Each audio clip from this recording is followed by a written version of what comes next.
오늘은 창조절 10번째 주일입니다. 창조절이기 때문에 하나님의 창조 섭리가 우리에게 이루어지고 회복되는 그러한 내용을 담고 있고, 오늘 읽은 말씀도 예수님이 우리에게 평화를 주시는 그러한 말씀의 내용이기도 합니다. 주님의 평화는 하나님의 창조 질서 회복이고, 창조 질서 회복은 주님의 평화 실현을 말하고 있는 것입니다. 이러한 말씀을 기억하면서 오늘 또 말씀 속으로 들어가려고 하는데요. 항상 넌센스 퀴즈로 시작을 하니까 오늘 또 한번 여러 방면으로 우리 생각을 열어놓고 메타 지식을 활용해 주시기를 바랍니다. 충청도에는 충청북도가 있고 충청남도가 있다고 합니다. 그런데 충청북도보다 충청남도가 훨씬 더 많이 발전을 했답니다. 여러 가지 이유가 있기도 하지만 그 이유를 6자로 표현한다면 뭐라고 말할 수 있을까요? 이해 다 하셨죠? 충청북도보다 충청남도가 더 발전한 이유 6자로 줄이면 뭐라고 말할 수 있을까요? 오늘은 조금 어려워서 제가 말씀을 드리겠습니다. 충청남도에는 예산이 있으니까 가능하고, 충청북도는 예산이 없답니다. 금방 이해되셨나요? 그렇습니다. 어디든지 예산이 있어야 활동을 할 수가 있고 확대 재생산을 통해서 발전할 수 있는 거 아니겠습니까? 확대 재생산이 안 된다고 하더라도 단순 재생산만 해도 큰 이유는 없어도 그래도 우리 몸과 마음과 영혼이 맑아지고 건강해지는 겁니다. 예산이 중요한 만큼 어떻게 해야 되느냐? 수입도 좋아야 되고요, 지출도 아주 좋아야 됩니다. 경제적으로 가장 좋은 경제의 현상을 뭐라고 얘기하냐면은 수입과 지출의 균형이라고 이야기합니다. 어떤 분들은 개인적으로 지출보다는 수입이 많았으면 좋겠다. 이게 개인적인 마음이잖아요. 그렇죠? 돈이 많이 있는데 써도 돈이 남으니까 수입이 많았으면 좋겠다. 틀린 얘기는 아닙니다. 그렇지만 전체적인 경제 상황으로 보게 되면은 단순히 재정적인 돈 문제가 아니거든요. 돈과 관련돼서 우리의 삶 전반이 수입도 잘 들어올 수 있는 구조가 내 삶 속에 만들어져야 되고, 그 돈을 잘 쓸 수 있도록 내 삶의 전반이 구성되는 것, 이것이 우리를 건강하게 만들어주는 거라, 이렇게 말할 수가 있는 것입니다. 그래서 수입과 지출의 균형을 뭐라고 얘기하냐면 오늘날 경제 용어로 완전 고용이라고 합니다. 많이 벌거나 또 적게 벌거나 모양은 여러 가지로 다르지만 한 사람도 빠짐없이 크고 작은 여러 가지 모양으로 수입 구조가 만들어지고, 일을 할 때에도 크기와 모양대로 다 일을 해서 몸도 마음도 우리의 삶도 건강해지는 것, 이것을 이제 완전 고용이라고 말합니다. 이것은 결국 무엇을 만드느냐? 인플레이션을 방지합니다. 돈이 너무 많아가지고 통화가 너무 많아져서 물가가 한정없이 오르면 경제가 불안해지죠. 정반대로 디플레이션도 있습니다. 너무 많이 쓰다 보니까 돈이 부족해져서 물건이 많이 남게 돼요. 그러면 기업의 유통업에 많은 문제가 생기게 되겠죠. 그것을 방지하는 안정성을 제공한다고 말합니다. 경제학 원론에 관한 내용을 잠시 이야기했는데 경제학 이야기하려고 제가 이 자리에 선 건 아니니까, 제가 오늘 말씀을 드리려고자 하는 것은 뭐냐면요, 예산의 흐름과 회전을 원활하게 해서 한 사람도 빠짐없이 모두가 다 활기를 찾아 움직이는 것입니다. 여러 모양을 가지고 움직일 때 건강해지고, 그것은 큰 사람이나 작은 사람이나 여러 모양의 사람들이 동반 성장할 수 있는 구조를 만드는 게 참 중요합니다. 설교 중에 웬 이런 이야기를 할까 그런 생각이 들기도 하는데요. 오늘 11월 첫 주입니다. 11월 달은 우리가 드림 워크숍도 있고 추수감사절도 있고 또 11월 말에는 예결산위원회가 있고 12월 초에는 예결산 공동의회가 있어요. 우리 교회가 1년에 한 번씩 교회 살림을 점검하고 평가하고 계획을 세우는 그러한 달이기 때문에 오늘 충청도에만 있는 예산 이야기를 하면서 예산 재정에 관한 이야기를 한번 다뤄봤습니다. 모든 성도들이 이번에 드림웍샵을 할 때에 한 분도 빠짐없이 금년의 생활을 반성 평가하고 한마음이 돼서 내년도를 계획하고 또한 균형을 잘 이루어서 수입과 지출을 잘 맞추어서 우리 교회의 근본적인 목적 선교입니다. 선교하는 일에서 정말 승리하기를 바랍니다. 교회 부흥은 어떻게 이루어지느냐? 저축을 많이 한다고 부흥되는 게 아니고요.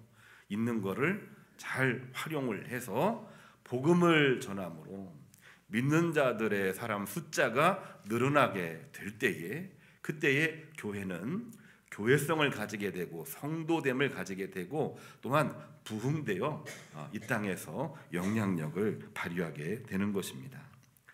수입과 지출 우리가 생각해 보면은 정반대의 개념이잖아요. 수입에 대해서 관심이 많은 분도 있고 지출에 대해서 관심이 많은 분들도 있는데 무엇이 더 중요할까요? 엄밀히 보면 둘 다 중요합니다. 잘 들어오는 것도 중요하고 잘 쓰는 것이 중요합니다. 왜냐하면 잘 써야 잘 들어오는 것이고 또한 잘 저축을 해야 잘 쓸 수가 있기 때문에 그런 것입니다. 그래서 우리가 말을 하다가 조금 앞뒤가 안 맞는 모순적인 이야기 할 때는 이게 뭐지 하면서 조금 깊이 볼 필요가 있어요. 오늘 성경 말씀도 그 내용을 담고 있습니다. 예수님께서 오늘 마태복음 10장 34절에 이렇게 말씀하고 계셔요. 내가 화평을 주러 온 줄로 생각 마라. 나는 검을 주러 왔노라. 이 말씀을 하십니다. 저는 이 말씀 들을 때 예수님이 우리에게 샬롬을 주시려고 오셨는데 검을 주려고 왔다? 굉장히 이해가 안 됐었고 떨리는 마음을 금할 수가 없었습니다. 우리 교우님들은 어떠신가요? 잘 이해가 되시나요? 조금은 어려운 부분인데 그래서 설교를 잘 듣는 게 중요하고 성경을 전반적으로 보는 게 매우 중요합니다. 같은 마태복음 4장 17절 말씀을 보면은 회개하라 천국에 가까워졌느니라 하면서 우리들에게 샬롬 화평을 선포하신 말씀들이 나와 있습니다. 화평을 주러 오신 것이 분명한데 예수님 말씀하시기를 화평을 주러 온 것이 아니라 검을 주러 왔다 이렇게 말씀하시는 거 우리가 종합적으로 이해를 해야 될 거죠. 무엇이 더 먼저인가요? 둘 다 중요합니다. 수입과 지출이 둘 다 중요하듯이 화평도 중요하고 정의라고 하는 것도 참 중요합니다. 정의는 구분하는 거 아닙니까? 틀린 거, 틀리지 않는 거. 화평은 틀리지만 우리 하나 됩시다. 이러한 개념 아닙니까? 우리 교회가 늘 이야기하는 게 있어요. 정의와 평화가 이 땅에서 이루어지기를 간절히 소원합니다. 이 내용은 서로 상반된 개념이거든요. 근데 이 두 가지를 따로 쓰지 아니하고 같이 쓰는 이유는 뭐냐? 해서는 안 될 것을 우리가 구분을 해야 되고 해야 될 일들을 반드시 우리가 짚어내야 되고 또한 그 일을 행할 때에도 그냥 하는 것이 아니라 화평함으로 해야 한다는 말씀을 우리들에게 주시고 있는 것입니다. 이 말씀을 잘 이해하면 좋은데 이 말씀을 볼 때마다 들어서 이해는 했지만 막상 삶 속에서는 그거를 못하는 경우들이 있어요. 사람에 따라서 누구는 정의에 관심이 있습니다. 옳고 그름만 많이 따지죠. 옳고 그름. MBTI 분류로 보게 되면은 IST라고 하는 이 내용인데 판단부터 하는 겁니다. 판사처럼. 또 어떤 사람은 평화에 많이 관심이 있어요. 이분은 ISTJ가 아니라 F로 시작을 합니다. 화합하고 하나 되는 일에 관심을 많이 갖게 되는 거죠. 그러다 보니까 이 둘 사이에 갈등이 생기게 되고 결국에는 종종 이 다툼이 일어나게 되는 것입니다. 사람이 살고 있는 곳은 이것이 존재할 수밖에 없어요. 정부에도 여당과 야당이 있듯이 신세대가 있고 구세대가 있듯이 남자 홀로 존재하지 아니하고 여성과 함께 있고 여성 혼자 존재하지 아니하고 남자와 함께 있듯이 하나님께서는 우리를 서로 보조하면서 온전한 삶을 살아가도록 만들어 주신 것입니다. 그렇기 때문에 야고보 사도는 뭐라고 얘기를 했냐면요, 우리 안에 이러한 모든 이 다툼들을 잘 극복하는 것이 중요하다. 오늘 우리 이지연 집사님 말씀을 봉독하셨는데 이 말씀과 병행되는 말씀이 야고보서 4장 1절에 나와 있는 말씀입니다. 그 내용이 뭐냐면요, 우리 안에 욕심과 다툼의 이유가 뭐냐? 그것은 우리의 모든 평화를 다 깨트리고 있는 것인데, 이러한 모든 것들을 내려놓고 사랑하고 겸손히 대화할 때 주님의 평화를 찾을 수 있다. 그러므로 어떠한 일을 하든지 간에 자기 힘을 과시하는 것보다 하나님의 은혜와 도우심을 구하라, 이렇게 설교하는 것이 야고보 사도의 핵심적인 설교의 내용입니다. 양쪽을 동시에 보고 서로 마음을 합하여 한마음 되어 협력하는 것이 매우 중요하다는 말씀을 하고 있는 것입니다. 우리가 성경에서 다윗이라는 인물을 참 신비롭게 많이 봅니다. 자칫 잘못하면은 너무 훌륭해서 신격화되기도 하는데, 다윗은 신이 아니지요. 인간의 장점도 있지만 여러 가지 하자도 많이 갖고 있는 그러한 사람이었어요. 그런데 이 다윗은 그러한 갈등 상황, 혼란한 상황, 정말 불가피한 상황 속에서 어떻게 했을까요? 사무엘하 23장 13절 이하를 보면은 다윗이 블레셋과의 전쟁 중에 이제 쫓겨가면서 코너에 몰리게 됐습니다. 거의 죽을 지경까지 이제 전쟁에 어떤 위기 상황이 오게 되는 겁니다. 전쟁에서 패하게 되었지만 먹을 것도 마실 것도 부족한 가운데 부하들은 이 문제를 어떻게 해야 될까 하면서 많은 고심 끝에 겨우겨우 물 한 그릇을 떠가지고 왔어요. 이것을 어떻게 해야 될까 고민하다가 이 다윗, 총사령관 다윗에게 이 물을 건네줍니다. 다윗은 그 물을 받고 어떻게 했을까요? 우리도 많은 고민이 될 겁니다. 부하들이 가져온 것이니까 마셔야 되는 게 당연하고, 이 물을 마실 때 마음이 편하지 않으니까 마시지 않는 것이 좋다고 생각이 되기도 하고, 참 많은 생각이 있었을 거예요. 그런데 그는 물을 마시지 아니하고 어떻게 했느냐? 여호와께 부하드렸다. 이런 기록이 사무엘하 23장 13절에 나와 있습니다. 여기에는 두 가지 의미가 들어 있습니다. 첫 번째로는 부하들의 사랑과 헌신에 대한 존중이 그 안에 들어 있습니다. 뿐만이 아니라 이 모든 것은 하나님께 달려 있음을 믿으면서 하나님을 경외하는 신앙 고백을 해서 모인 부하들이 흩어지지 아니하고 그 어렵고 힘들고 불가피한 긴박한 상황 속에서 하나로 결집이 되는 놀라운 사건을 만들어내게 되었고, 결국에는 통일 이스라엘을 이루는 매우 중요한 전쟁에서 승리하게 하는 주요 원인이 된 것을 우리는 성경을 통해서 확인하고 있는 것입니다. 그렇습니다. 우리가 처한 상황은 불가피하고 긴박하고, 그리고 이러지도 저러지도, 이 문제를 하면은 저 문제가 걸리고 저 문제를 생각하면은 이 문제가 걸리고 어찌할 바를 모르고 있는 그런 상황 속에 있는 거예요. 그런 상황이 없을 수가 없습니다. 없다고 하면은 그거는 이미 천국이고 하늘나라이죠. 우리 안에는 그런 문제가 없을 수가 없습니다. 왜 우리에게는 이런 문제만 있습니까? 다른 곳은 더 많이 있습니다. 왜 그런 문제가 나에게만 있습니까? 다른 곳도 훨씬 더 광범위하게 그러한 문제가 존재하고 있는 것입니다. 문제가 뭡니까? 그러한 상황 가운데에서 우리를 내려놓고 하나님을 마음속에 모시는 그 일을 하지 않을 때에 그 문제가 에너지가 안 되고 그 문제가 서로 다툼이 되고 미움이 돼서 스스로 무너지고 말게 되는 것입니다. 예수님께서는 오늘 마태복음 10장 34절에 이렇게 말씀을 하셨어요. 나는 너희들에게 평화를 주러 온 것이 아니라 검을 주러 왔다, 이 말씀을 하셨습니다. 이 말씀 아까 맨 처음에 이해하기가 쉽지 않다고 이야기를 했잖아요. 이 말씀의 의미가 과연 뭘까요? 검을 주러 왔다는 얘기는 다른 말이 아닙니다.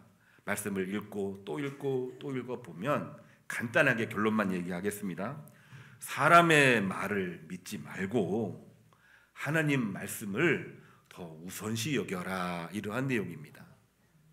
부모 이야기도 나오고 자녀 이야기도 나오고 여러 이야기들이 나오고 있는데, 사람은 존중하지만 그 사람의 말을 의지하지 말고 우리가 믿어야 될 대상은 여호와 하나님 한 분뿐이라고 하는 것을 확고하게 알려주시는 말씀이 예수님 말씀이세요. 사도 바울이나 베드로는 신앙 고백함으로 이렇게 하면 좋겠습니다 권면이지만, 이 말씀은 예수님이 직접 우리들에게 하신 말씀입니다. 혼란스러우냐? 고민되고 있느냐? 주저하고 있느냐? 망설이고 있느냐? 그 상황 가운데 예수님은 분명하게 말씀을 하고 있습니다. 사람 말을 의지하지 말고 여호와 하나님만을 믿고 믿음으로 나가고 믿음으로 말하고 믿음으로 행동하라. 이 말씀이 예수님의 단호하신 말씀이 되는 것입니다. 한 가지 더 우리가 체크를 해야 됩니다. 건물 주러 왔다, 나는 평화를 주러 온 것이 아니라, 이렇게 말씀을 하셨어요.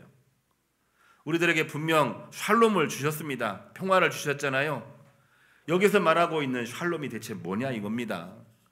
샬롬을 주러 오셨는데 나는 평화를 주러 오지 않았다, 이렇게 말씀하시는 이유, 그 말씀은 우리가 성경을 또 읽고 또 읽다 보면은 머릿속에 깨달음이 나옵니다. 그건 다름이 아니고 여기서 말하는 평화는 로마의 평화를 말하고 있습니다. 팍스 로마나를 말하고 있는 것입니다. 힘과 권력으로 모든 상황들을 다 잠재우는 그러한 팍스 로마나가 아니라 주님의 평화입니다. 하나님의 평화입니다. 하나님과 소통하고 주 안에서 서로 하나 돼서 기쁨과 감사가 넘치는 샬롬의 의미가 여기에 들어있는 것입니다. 내가 너희들에게 평화를 주러 온 줄로 아느냐? 내가 주는 평화는 로마 황제가 주는 평화와는 근본적으로 다르고, 나는 너에게 건물 주러 왔노라. 말씀을 통해서 우리가 하나님을 믿고 그 말씀을 통해서 판단하고 행동하는 것이 우리들에게는 가장 중요한 것이다. 성도 여러분, 주님의 평화는 무엇을 말하고 있는 걸까요? 무조건 덮는다, 이러한 내용이 아닙니다. 불의하고 잘못된 것이 있을 때 그거를 묵인하는 것이 아니라 그 불의를, 그 잘못된 것을 바로 잡는 과정에서 이루어지는 것입니다. 금년을 평가하고 내년도를 준비하는 우리 마음이 분명하게 있습니다. 열심히 했습니다. 그러나 부족함도 있습니다. 잘했습니다. 동시에 실수도 있습니다. 그것을 우리가 분명하게 알고 그 가운데에서 주님의 이름으로 하나님을 의지하며 하나가 될 때 그거는 에너지가 됩니다. 그 에너지를 우리는 성장 추진력이라고 말하고 있고 모멘텀이라고 이야기를 합니다. 해마다 우리가 드림 목잡을 하고 있는데요, 드림 목잡이 연례 행사로 끝난다면은 아무런 의미가 없습니다. 그래도 금년에 주어진 상황 속에서 우리가 나름대로 열심히 해왔는데 주의 은혜 가운데 오늘 여기까지 예배냈으리입니다. 그렇지만 부족함이 분명하게 있습니다.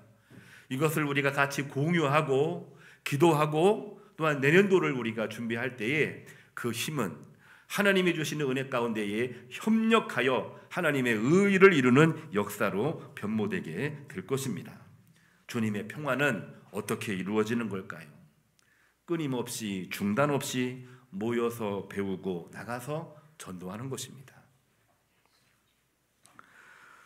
우리 교우님들도 많이 알고 있고, 지난주 중에 천안에 있는 삼성 디스플레이 지나오면서 이런 생각을 많이 해봤습니다. 최근 삼성그룹이 위기설에 지금 푹 빠져 있습니다. 그리고 실제로 위기 상황이 도래했다고 이야기를 합니다. 삼성하면은 애플도, 미국의 애플도 감히 대적하기 힘든 대기업이라 생각을 했고, 모든 분야에서 골고루 특허를 가지고 있고 기술을 가지고 있기 때문에 아마 영원히 이 기업은 건재할 거다, 이렇게 생각을 했는데 지금 상황은 아주 처참하다고 합니다. 중국에 압도당하고, 중국의 압도를 당했습니다. 미국에는 빼앗기는 형국이라고 합니다. 투자했는데 투자가 아니고 빼앗긴 것에 결론이 맺어지고 있는 상황입니다. 누가 책임이냐? 정치가도 책임이 있고 경제인들도 책임을 피할 수가 없습니다. 대통령도 책임이 있고 모든 경제 관료들도 또 경제인들도 책임이 있습니다.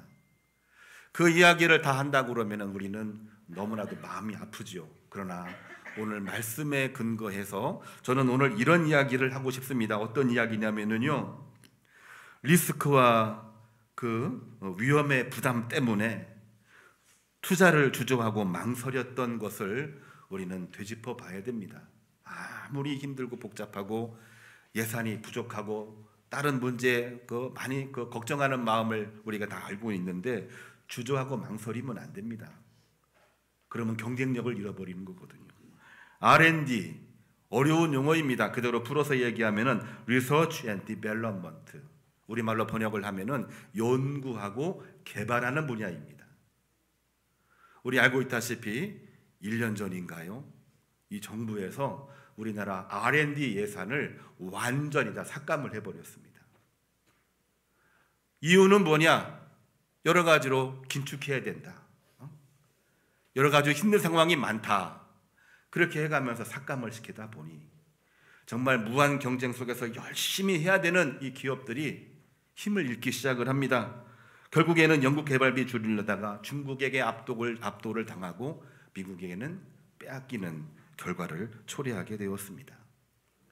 이거를 조금 안정화시키기 위해서 기업을 감세로 이 세금을 감세해 주었습니다. 그렇게 하면은 기업이 조금 더 투자를 잘하겠지. 투자를 하지를 못했습니다.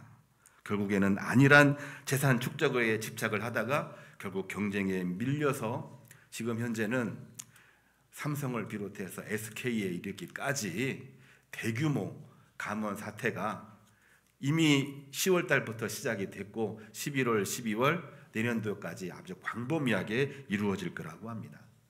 불행한 일이 아닐 수 없습니다.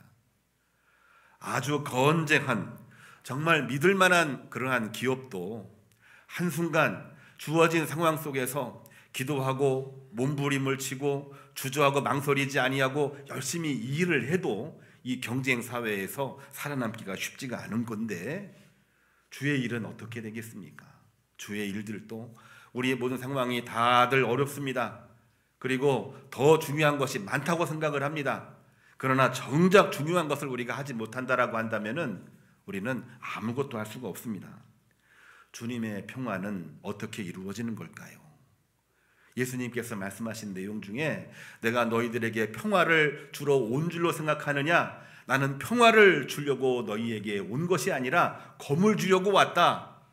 이 말씀의 의미는 과연 뭡니까? 로마의 평화, 이 환상에 빠져 있지 말고 말씀, 검은 말씀입니다. 말씀을 가지고 옳은 일, 옳지 않은 일, 해야 될 일, 하지 말아야 될 일, 아니 하지 말아야 될만 이야기하지 말고 해야 될 일, 그 일에 정말 몸부림치며 기도하며 담대히 나갈 때에 그때에 주님의 평화, 하늘의 평화, 샬롬이 이루어지는 줄로 너희들이 알아야 될 것이다. 이게 바로 예수님 말씀이 아니겠습니까? 예수님께서는 마태, 마가, 누가 이 세 명의 성서 기자를 통해서 달란트 비유를 주셨는데 이 마태복음에는 이 달란트에 관한 비유를 너무나도 명확하게 말해주고 있어요. 한 달란트 받은 사람은 이것 가지고 일해봤자 무슨 소용이 있겠는가, 땅에 파묻어 두고 가지고 왔다가 예수님께 꾸중을 듣습니다. 악하고 게으른 종아, 내가 내 가진 것도 빼앗기게 될 것이다. 2달란트, 5달란트 받은 종은 열심히 일을 해서 갑절에 소출을 가지고 주인을 맞이합니다. 착하고 충성된 종아, 내가 작은 일에 충성하였으니 내가 내게 큰 일을 맡기겠다. 이것이 바로 천국의 신비, 하늘나라의 신비가 아니겠습니까? 주님의 평화를 이루려면 어떻게 해야 됩니까? 하나님의 뜻이 이루어지려면 어떻게 해야 되는 것입니까? 가만히 우리의 이 마음만을 잘 정돈하고 있고 경건생활하면 되느냐? 아닙니다. 경건의 모양은 있으나 경건의 능력이 있을 수가 없는 것입니다. 주어진 믿음을 감사하고 그 믿음을 가지고 몸부림을 치고 기도하고 함께 손을 잡고 나갈 때에 착하고 충성된 종아, 내가 작은 일에 충성하였으니 내가 내게 큰 일을 맡기겠다. 부흥하고 성장하는 계기를 마련하게 될 것입니다. 시편 기자는 이러한 내용을 이미 알고 있었다는 듯이 하나님께서 우리 인간에게 어떻게 역사하셨는지를 그대로 기록하고 있습니다. 시편 113편 1절, 이 교환을 미리 보신 분들은 본문이 있습니다. 여호와 우리 하나님과 같은 이가 누구리요? 높은 곳에 앉으셨으나 스스로 낮추사 천지를 살피시고 가난한 자를 먼지더미에서 일으키시며 궁핍한 자를 거름더미에서 들어 세우고 지도자 곧 그의 백성들의 지도자들과 함께 세우시며 또 임신하지 못하던 여자를 집에 살게 하사 자녀들을 즐겁게 하는 어머니가 되게 하셨다. 불가능한 일을 하나님께서는 이루셨다. 이게 바로 시편 기자의 고백입니다. 왜 이러한 고백을 하는 걸까요? 이 고백은 우리 믿는 사람들의 본분이기 때문에 이러한 고백을 하고 있는 것입니다. 주님의 평화를 이루는 길이 과연 뭘까요? 주어진 상황 속에서 모이는 일이 중요합니다. 예배, 배우는 일이 중요합니다. 어떻게 해야 될까? 그리고 실제로 나가서 우리가 복음을 증거하는 일입니다. 오늘날 복음을 전하기가 쉽지가 않은 그러한 때이긴 하지만 그러나 주님의 복음은 선명합니다. 우리가 선명한 주님의 복음에 그늘이 되지 않도록 몸과 마음을 정결하게 하고 믿음으로 나갈 때 거기에는 열매가 있습니다. 나 어느 날 꿈속을 헤매며 꿈을 꾸는 것처럼 보이긴 했지만 나는 하나님이 주시는 꿈을 보았네. 오늘 찬송처럼 하나님의 꿈이 우리 모든 교우님들 삶 속에서 그대로 다 이루어지기를 주님의 이름으로 축복합니다. 기도하겠습니다.